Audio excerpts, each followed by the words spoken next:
Assalamualaikum dan salam sejahtera. Nama saya Dr. Azam daripada DND dan bertemu lagi kembali dalam segmen perkongsian ilmu kesihatan. Dan pada kali ini, saya ingin mengajak anda semua untuk berkongsi tentang sains dan manfaat daripada berpuasa. Bersempena dengan bakal kunjung tibanya bulan Ramadan, bulan mulia, di mana umat Muslim akan berpuasa. Okey, jadi konsep berpuasa ini ada banyak istilah yang diguna pakai di serata dunia ya. Ada yang biasa kita dengar konsep keto fasting ya, ada yang intermittent fasting, ada yang dry fasting, water fasting. Jadi ada banyak istilah. Tetapi secara konsep dasarnya tetap sama, iaitu bila kita berpuasa ni kita menyekat dan menghalang semua sumber nutrien, sumber mineral dan vitamin daripada memasuki sistem badan kita ya. Okey, itu secara konsepnya. Nah, untuk memahami sains di sebalik berpuasa ni dengan bahasa mudahnya, jadi kita harus tahu dulu sistem badan kita ini akan bereaksi secara berbeza-beza mengikut lama mana kita berpuasa. Jadi kita ambil contoh berpuasa Ramadan ya. Berpuasa Ramadan atau berpuasa sunat mengikut Muslim, orang kita, adalah biasanya lebih kurang 12 jam ya, daripada pukul 5.30 pagi hinggalah buka puasa dalam pukul 7.30 malam ya, waktu maghrib. Jadi sistem badan kita jika sekiranya berpuasa selama 12 jam atau 13 jam, apa yang terjadi adalah badan kita akan memproduksi HGH atau Human Growth Hormones. Jadi Human Growth Hormones ini adalah sejenis protein hormones yang sangat penting untuk proses pembakaran lemak. Bahkan ianya adalah main fat burning hormone, hormon yang paling penting untuk pembakaran lemak. Selain daripada itu, HGH ini atau Human Growth Hormones ini juga adalah hormon yang sangat penting untuk sintesis protein. Dan kita sedia maklum, protein adalah building blocks dalam segala sistem di tubuh badan kita ya, protein. Jadi itu antara fungsi daripada human growth hormones. Dan juga HGH ini juga berperan dalam proses penyembuhan dan healing, khususnya di bahagian-bahagian sendi tubuh badan ya. Itu adalah fungsi daripada growth hormones yang akan diproduksi setelah kita berpuasa 12 jam ya. Okey, jadi itu antara contohlah. Okey, misalkan saya ambil lagi contoh untuk bagi penggemar yang atau pengikut, untuk mereka yang mengamalkan puasa intermittent fasting, okey, atau IF. Intermittent fasting ni ada banyak konsepnya. Ada yang konsep 16 jam berpuasa dan 8 jam jeda waktu untuk makan ya. Ada yang 18 jam dicampur dengan 6 jam ya. Ada yang 20 jam berpuasa ditambah dengan 4 jam jeda waktu makan. Jadi ada banyak-banyak jenis IF, intermittent fasting puasa ya. Okey, jadi misalkan badan kita sudah berpuasa selama 16 jam. Okey, apa yang berlaku adalah bila kita berpuasa 16 hingga 18 jam, badan kita akan mengaktifkan suatu proses yang dinamakan sebagai autophagy. Autophagy ini dengan bahasa mudahnya adalah proses di mana badan kita akan recycle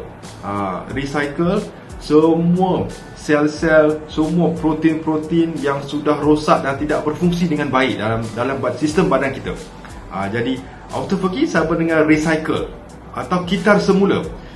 Bukan setakat protein yang sudah rosak, tetapi juga akan menggantikan microbes atau bakteria-bakteria yang tidak elok yang terdapat dalam sistem badan kita, juga akan digantikan oleh proses autophagy ini.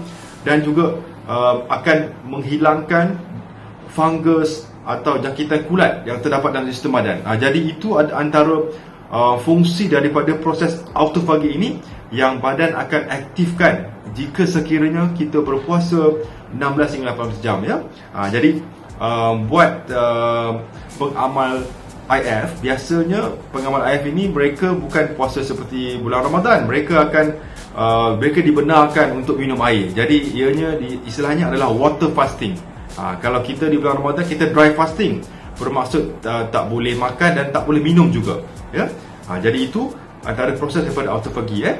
Nah, kita lanjutkan lagi. Misalkanlah ya, ini hanya untuk informasi anda di luar sana. kita berpuasa lebih daripada 16 jam, kita lanjutkan 24 jam berpuasa, apa yang berlaku adalah badan kita ini akan mula menggunakan keton sebagai bahan bakar. Kerana apa? Kerana glycogen atau simpanan glycogen atau glukos yang terdapat di liver, di hati telah habis digunakan.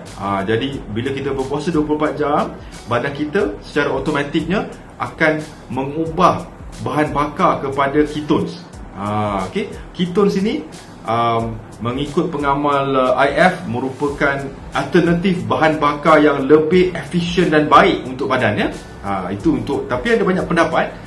Cuma pendapat penggemar IF ini mengatakan ketones ini bahan bakar yang lebih baik. Nah, apa dia fungsi dan manfaat daripada ketones ini? Okey, satu adalah ianya merupakan bahan bakar yang lebih efisien dan lebih baik berbanding dengan glycogen atau gula, glukos. Dan juga apa lagi, keton juga bersifat antioksidan. Jadi ia dapat menyebabkan dapat mempertahankan sistem badan kita daripada kerosakan yang disebabkan oleh radikal bebas. Dan keton juga ada terdapat satu fungsinya, iaitu ianya dapat menekan selera makan. Jadi bila kita berpuasa lebih 24 jam, jadi nafsu makan kita juga akan mulai menurun disebabkan oleh ketones, ya. Okey. Dan apa yang menarik yang berlaku jika kita berpuasa 24 jam juga adalah badan kita akan mengalami proses anti radang yang sangat-sangat tinggi. Sebenarnya bila kita berpuasa 12 jam ke atas, badan sudah aktifkan proses anti radang atau anti inflammation. Tetapi lebih lama kita berpuasa, lebih tinggi dan lebih kuat efek anti radang yang badan kita akan aktifkan, ya. Dan dan semua sedia maklum bahawa radang atau keradangan adalah penyebab dasar kepada hampir semua penyakit, seperti sakit jantung, seperti sakit autoimun, dan sakit arthritis dan juga kanser. Datang daripada dasarnya adalah keradangan. Dan bila kita berpuasa apa yang lebih daripada 24 jam, apa yang berlaku adalah sistem perut kita juga akan mulai mengalami proses penyembuhan atau gut healing, ya. Gut healing. Okey. Dan sel-sel di otak kita juga akan mengalami repair. Sel-sel otak kita akan mengalami repair atau penambahbaikan fungsi, ya. Dan mengalami regenerasi sel-sel otak yang baru, sekaligus mengurangkan risiko untuk mendapat penyakit degeneratif di sel-sel otak seperti penyakit Alzheimer, seperti penyakit Parkinson. Jadi ini adalah antara fungsi dan manfaat daripada berpuasa, ya. Okey. Selain pada itu juga, apa lagi? Berpuasa, kiranya kita berpuasa juga secara dasarnya tadi adalah manfaat yang paling utama kita dapat adalah manfaat anti radang. Dan anti radang ini ia dapat menurunkan risiko sakit jantung, dapat mengurangkan risiko mendapat penyakit darah tinggi, dan juga mengurangkan risiko mendapat penyakit kencing manis. Semuanya hasil daripada berpuasa, ya. Okey. Dan juga ada kajian menunjukkan dengan berpuasa dapat menekan pembesaran sel-sel kanser atau tumor. Walaupun ianya baru di peringkat awal, ya. Tapi hasil kajian yang awal ni menunjukkan hasil yang memberangsangkan, ya. Okey. Apa lagi? Selain pada itu juga, dengan berpuasa ada kaitannya juga dengan hormon, kestabilan hormon. Dengan berpuasa bukan setakat hormon HGH yang akan stabil, tetapi juga thyroid hormon seperti TSH, T3 akan stabil dengan alaminya bila kita berpuasa, right? Nah, apa yang banyak orang khawatir bila kita berpuasa lebih daripada 16 jam adalah keadaan di mana biasanya di waktu pagi dalam pukul 8, 7 atau 8 pagi itu hormon kortisol dalam sistem badan akan meningkat, dan keadaan ini akan menyebabkan meningkatnya kadar gula darah dalam sistem badan kita, atau yang biasa kita dengar sebagai dawn phenomenon.